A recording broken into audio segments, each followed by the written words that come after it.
Assalamualaikum warahmatullahi wabarakatuh.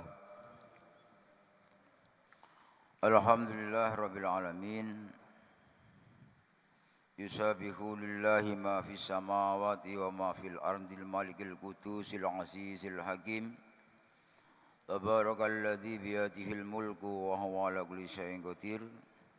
Alladzi khalaqal mauta wal hayata liyabluwakum ayyukum ahsanu amala wa huwal azizul ghafur. Qala ta'ala fi kitabihil karim bismillahirrahmanirrahim. Innal ladzina qalu rabbuna Allah summa istaqamu tatanazzalu 'alaihimul malaikatu alla takhafu wa la tahzanu wa absiru bil jannatil ladzii kuntum tu'adun. Ilahi anta maksudi wa ridhaka madlubi a'dini mahabbataka wa ma'rifataka amma ba'du. Hadratul muhtaramin para alim ulama sesepuh bini sepuh bil khusus Syekhuna Al-Mukarram Kiai Haji Muhammad Ali Hanafi Akbar radhiyallahu an. Yang saya hormati dan seluruh dzurriyyah beliau, yang saya hormati Al-Mukarram Kiai Haji Ahmad Zuri selaku Ketua DPP Majelis Dzikir Benteng Suryalaya, hadirin semuanya, ikhwan akhwat yang dimuliakan oleh Allah. Pertama-tama ucapan syukur alhamdulillah pada pagi hari ini kita sekalian masih dipilih Allah sebagai hamba yang baik, hamba yang taat, hamba yang patuh. Itulah yang kita syukuri bersama. Mudah-mudahan kita tetap beristiqomah dalam menjalankan segala amaliyah yang diamanahkan, yang diajarkan oleh guru-guru kita. Kedua, sholawat serta salam terlimpah kepada Baginda Agung Rasulullah Muhammad SAW, karena berkat jasa beliau sampai detik hari ini kita kenal syariat-syariatnya sekaligus bisa mengamalkannya. Dan mudah-mudahan kelak kita mendapatkan syafaat dari junjungan kita Nabi Allah Muhammad SAW. Hadirin yang berbahagia, sesuai tema pada pagi hari ini yaitu adalah beristiqomah dalam beramaliyah dan kepatuhan kita terhadap kedua orang tua kita. Dari sisi beberapa surat Al-Quran banyak yang menekankan bahwa kita dianjurkan beristiqomah. Karena ternyata istiqomah itu yang bisa mewujudkan, mensukseskan di segala hal. Baik istiqomah tentang pekerjaan, istiqomah tentang beramaliyah, istiqomah segala bidang. Kalau kita beristiqomah itu akan membuahkan sebuah prestasi, sebuah hasil. Itu adalah intinya kita beristiqomah. Misalkan surat Fussilat 30, innal ladzina qalu rabbuna Allah summa istaqamu tatanazzalu 'alaihimul malaikatu alla takhafu wa la tahzanu wa abshiru bil jannati allati kuntum tu'adun. Bahwasanya orang-orang mengucapkan Allah Rabbuna, mengucapkan kalimat Allah, mengucapkan ya Rabb, dia adalah Tuhanku, menyaksikan bahwa sesungguhnya Tuhanku adalah Allah. Tapi kalau tidak diistiqomahkan, karena perintahnya diistiqomahkan. Jadi istiqomah, kalau kita beristiqomah ternyata janjinya adalah kita diberi surga. Wa absiru bil jannati allati kuntum tu'adun. Itu loh surga yang sudah saya sediakan. Ini karena hasil beristiqomah. Kalau tidak istiqomah, tidak ada janjinya Allah hadiah yang begitu besar. Misalkan surat Al-Jin 16, wa alabistaqamu ala tariqati la asqainahum ma'an ghadaqa. Jadi beristiqomahlah kamu dalam bertorikoh. dalam menjalankan perintah-perintah Allah di jalan agama Allah yang mulia, maka akan diberi hadiah air yang cukup, air yang mengucur dari langit maupun yang keluar dari mata air, dari sumber. Jadi al-asqainahum ma'an ghadaqo. Kalau kita beristiqomah, janjinya Allah seperti itu. Kalau kita beristiqomah dalam hal amaliyah, akan ada beberapa hal yang akan diberikan kepada kita semuanya. Istiqomah beramaliyah, khotaman, manakib, dan seluruh rukun-rukun thariqah kita, maka akan banyak yang diberikan kepada kita. Jadi air hujan diberikan kita, apakah berupa air hujan yang harus menurun seperti kita? Maksudnya diberi ketenangan, kedinginan, dikasih aliran air. Aliran apa? Aliran keberkahan, aliran kebahagiaan, aliran anak menjadi anak soleh keturunan kita. Itu sebuah hasil daripada kita beristiqomah. Maka kita dibimbing guru itu harus benar-benar kita taati agar kita mendapatkan sebuah keistiqomahan. Jadi enggak main-main keistiqomahan itu. Mengapa kita harus kokoh untuk menguatkan iman beristiqomah, menjalankan sholat malam, menjalankan jamaah subuh. Loh, jamaah subuh ini sesuatu yang sangat berat sekali. Maka kalau kita tidak istiqomah, tidak ada kekuatan. Hadirin yang berbahagia, ikhwan akhwat yang dirahmati Allah, tekstualnya sudah paham, sudah tahu, sudah hafal. Apalagi seperti beliau ini, Yai Alam ini.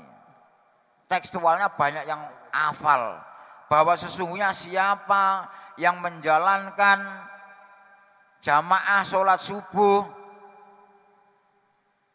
qobliyah subuh, maka hadiahnya adalah dunia seisinya diberikan kepada kita. Kalau hari ini ikhwan akhwat menjalankan mulai jam 2 tahajud, qobliyah, daf'il balak, taubat, subuh, berjamaah, khotaman, dunia seisinya diberikan kepada kita sekalian. Hari ini kita konglomerat, miliarder, bayangkan. Tapi akan bisa kita mempertahankan keistiqomahan ini? Kenyataannya sholat subuh ya cuman ini aja orangnya. Nah, ini namanya yang mendapatkan aliran barokah, air yang turun dari langit maupun yang bersumber dari mata air yang mengalir kepada kita yang hadir pada pagi hari ini. Jadi tidak ada alasan jauh dan dekat. Madura bisa tiap hari Minggu datang, Benowo bisa, ya. Apalagi yang dekat-dekat nggak bisa, alasannya apa kan begitu ya? Nah, karena tidak beristiqomah. Jadi kalau kita beristiqomah, Masya Allah, dibangunkan sama Allah itu. Jadi rumusnya ini, saya di istiqomah Benowo itu sholat subuh itu rumusnya ini tidak bisa kerinan tuh Pak. Tidak bisa kerinan. Mau niat tak kerinan no, tapi tak turus ya, tidak bisa. Karena pertolongan Allah, hasil kita beristiqomah seperti itu. Maka hadirin yang berbahagia, bagaimana resep agar istiqomah ini bisa terwujud? Maka tidak terlepas dari doanya kedua orang tua. Kalau kita sudah didoakan orang tua, maka Allah meridhoi sehingga anak-anaknya, cucu-cucunya ini beristiqomah. Karena doanya orang tua ini langsung didengar oleh Allah, langsung Allah memberikan pertolongan kepada kita semuanya. Jadi ini mumpung masih hari Idul Fitri maupun di luar Idul Fitri, kita tetap untuk patuh, taat, sayang kepada orang tua ini hukumnya adalah wajib. Kalau kita berbuat baik kepada orang lain adalah suatu perintah. Tapi kalau kita berbuat baik kepada kedua orang tua adalah wajib hukumnya. Kalau kita melaksanakan kewajiban berbaik kepada kedua orang tua, pasti doa-doa kita akan dikabulkan oleh Allah. Anak-anakmu ini tahajud 1 bulan penuh. Putu-putumu ini tahajud sebulan penuh. Tapi masih menyakiti orang tua. Masih pending dulu. Ustadz Abu Bakar Basir 1 bulan penuh. Tapi kalau masih belum menyentuh orang tuanya, minta maaf. Tunggu dulu. Allah menunggu dulu. Kan wis ngirimi apa mbak ibumu, bapakmu? Sudah tertawakah orang tua kita? Kalau masih belum tertawa, masih mengganjal, tahajud 1 bulan penuh, Isroknya, mocone Quran, ditunggu dulu. Setelah minta maaf, baru Allah mengucurkan keberkahan kepada kita sekalian. Lah orang tua itu siapa? Kedua orang tua itu kembali berulang-ulang. Orang tua jasmani dan rohani. Harus kita perlakukan dengan sama. Artinya sama itu akhlak kita, bukan pemberiannya. Ya kalau pemberiannya jelas kita beda. Karena kondisi orang tua kita, kondisinya seperti apa, guru kita, kondisinya seperti apa. Tapi rasa mahabbah harus sama. Rasa cinta harus sama. Kalau belum bisa sama, ya harus belajar bagaimana kita cinta guru, orang tua rohani dan orang tua jasmani. Cara mencium tangan, cara merunduk harus sama. Dan hati kita juga harus sama. Kalau kita bisa hari raya merangkul orang tua jasmani, bisa menangis, bisa kalau sama orang tua rohani juga harus begitu. Kalau menyakiti hatinya orang tua jasmani, kita akan cepat kena azab. Pun pula kita menyakiti guru rohani, lebih dari azab. Contohnya Alqamah radhiyallahu an, beliau sahabat Nabi, orang dekat Nabi. Tiap hari cangkruan ngopi sama Rasulullah. Masih remaja, beliau seorang yang ahli ibadah. Ahli tahajud, segala ibadahnya dia lakukan. Karena hidup di era Rasulullah itu, dan beliau sahabat, pasti sangat patuh dan taat. Tapi apa yang terjadi? Ketika Alqamah menikah, mendapatkan istri yang istrinya adalah seorang yang tidak solihah, seorang yang perempuan yang jahat, perempuan yang selalu memfitnah suaminya agar benci pada orang tuanya. Akhirnya apa yang terjadi? Jadi Alqamah yang dulu anak soleh menjadi anak yang durhaka, benci kepada orang tuanya, makan tidak pernah dikasih, makan semangka dikasih kulitnya, makan dikasih sisa-sisanya, lebih tragis lagi diusir dari rumahnya. Bayangkan, sangat durhaka. Apa yang terjadi ketika Alqamah sakit keras sampai sakaratul maut, maka azabnya langsung turun. Ketika sakaratul maut, Alqamah tidak bisa mengucapkan kalimat thayyibah, kalimat la ilaha illallah. Istrinya laporan kepada Rasulullah, ya Rasulullah, suami saya Alqamah lagi sakit keras, lagi nazak, lagi sekarat.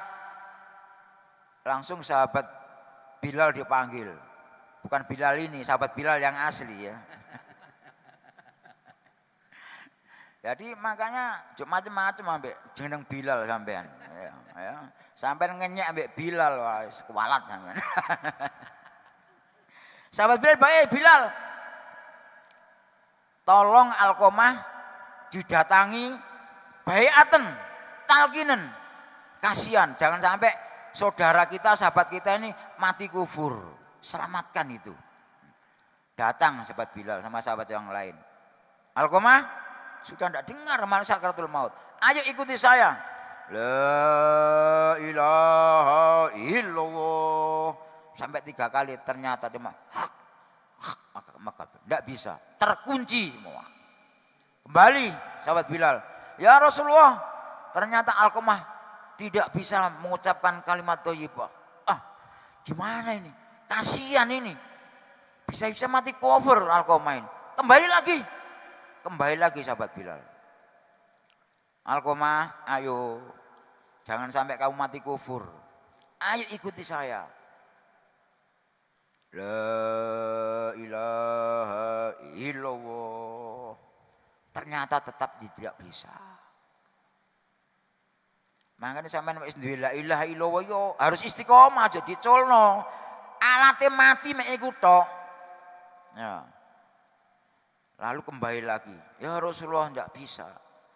Tetap tidak bisa Rasulullah. Bilal, apakah Alqamah ini punya orang tua? Masih ada ya Rasulullah, ibunya. Tolong datang ke ibunya, bilang Rasulullah yang sowan, yang hadir, atau ibunya yang hadir ke rumahnya Rasulullah. Akhirnya 2 pandangan, akhirnya Rasulullah yang hadir karena orang sepuh. Lalu bertanya kepada ibunya Alqamah, si fulan, ibunya Alqamah, ada persoalan apa anakmu dengan kamu? Sehingga Alqamah ini lagi sakit keras, lagi nazak, lagi sakaratul maut, tidak bisa mengucapkan kalimat la ilaha illallah. Apakah punya dosa dengan kamu? Iya ya Rasulullah, Alqamah itu anak yang durhaka, yang setelah menikah dia tidak hormat, bahkan saya sering sekali disia-sia, dihinakan. Ya sudah kalau gitu gini Ibu, karena Alqamah kan anakmu, tolong saat ini supaya Ibu membuka pintu maaf, ampuni anakmu ini biar selamat, kasihan. Ibunya Alqamah menangis. Tidak ya Rasulullah, saya tidak mampu memaafkan Alqamah. Biarkan Alqamah mati kufur. Biarkan Alqamah tersesat hidupnya. Karena sangat sakit ya Rasulullah hati saya. Ibu jangan begitu, maafkan. Tidak ya Rasulullah, saya tidak akan mampu untuk memaafkan Alqamah. Karena begitu durhakanya. Ya sudah, kalau memang enggak mau, sahabat kumpul semua. Kumpul sahabat. Setelah kumpul, tolong mengambil kayu bakar di sekitar kebun-kebun ini. Wah, kerja bakti sahabat. Mengumpul kayu bakar, sudah tumpuk, bensinnya siap no. Siapkan. Ya Rasulullah, ibunya Alqamah bertanya, untuk apa kayu bakar itu ya Rasulullah? Untuk membakar Alqamah. Daripada nanti dibakar di neraka, akan saya bakar di sini. Biar dosanya terhapus, biar nanti di neraka dia selamat. Jangan ya Rasulullah, itu anakku ya Rasulullah. saya mencintai Alqamah ya Rasulullah, jangan engkau bakar. Saya tidak tega melihat ya Rasulullah. Loh kalau gitu maafkan dong. Saya maafkan ya Rasulullah, saat ini, detik ini Alqamah saya maafkan. Bilal datang, ibunya Alqamah bohong apa enggak ini? Kalau bisa mengucapkan la ilaha illallah, maafkannya dari hati yang paling dalam. Datang lagi.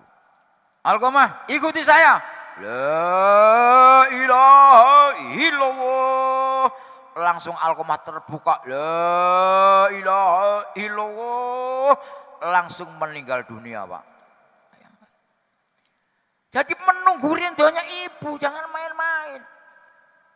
Jadi orang tua itu begitu luar biasa. Apalagi orang tua rohani yang menghantarkan kita, mengenalkan kita, menyambungkan kita dengan Allah. Jangan sedikit berupaya untuk tidak menyakiti guru rohani. Apalagi Ikhwan akhwat yang saat ini belum pernah ketemu Abah Anom, ketemunya Abah Ali. Ya Abah Ali itu guru kita. Jadi orang-orang yang lama seperti saya, ya Zuri ini, saya muridnya Abah Anom, ya muridnya Abah Ali. Sampai nggak kenal Abah Anom, berarti sampai murni muridnya Abah Ali. Harus kita mahabbah betul. Mahabbah betul. Kalau ada yang pengkhianat, tunggu nanti. Tunggu saja. Itu berarti anak rohani yang durhaka. Bisa-bisa nanti matinya kayak Alqamah nih. Gak iso la ilaha illallah, gak iso ditolong. Siapa yang mau menolong? Wong guru rohani kita bali kok. Siapa yang akan menolong? Hadirin yang berbahagia, mari untuk pelajaran, untuk ittiba Alqamah ini. Begitu dahsyatnya kalau kita durhaka. Kita harus berupaya menjadi Uwais Al-Qarni yang begitu patuh pada orang tuanya. Tapi apa yang terjadi? Karena kepatuhan Uwais Al-Qarni, maka kemuliaan itu diberikan kepada Uwais Al-Qarni. Saking patuhnya kepada orang tua, pada pagi hari Uwais Al-Qarni seorang pengembala kambing, pagi hari orang tuanya lumpuh, dimandikan, digendong, ya setelah digendong disuapi, habis disuapi berangkat kerja. Itu dilakukan sehari-hari. Sampai durung tahu nyewa ibuke. Ya. Makanya minimal kepatuhan itu saya sarankan seperti itu. Sehingga Uwais Al-Qarni itu meninggalnya saja malaikat sak langit turun kabeh. Padahal pengembala kambing, sapa iku sing mati? Ya. Sangat hormat sekali Allah mengangkat derajatnya orang yang patuh kepada kedua orang tuanya. Saya kira itu ikhwan akhwat sekelumit yang bisa kami sampaikan. Mudah-mudahan kita berdoa kepada Allah pada pagi hari ini ya tetap diberi kekuatan untuk patuh kepada orang tua jasmani, bil khusus bisa patuh kepada orang tua rohani yang menyambungkan kita, memersatukan ruh kita dengan ruh Allah Nur Muhammad. Maka untuk itu sekali lagi kita akan sampai akhir hayat kita, yaitu punya predikat husnul khotimah. Al-Fatihah.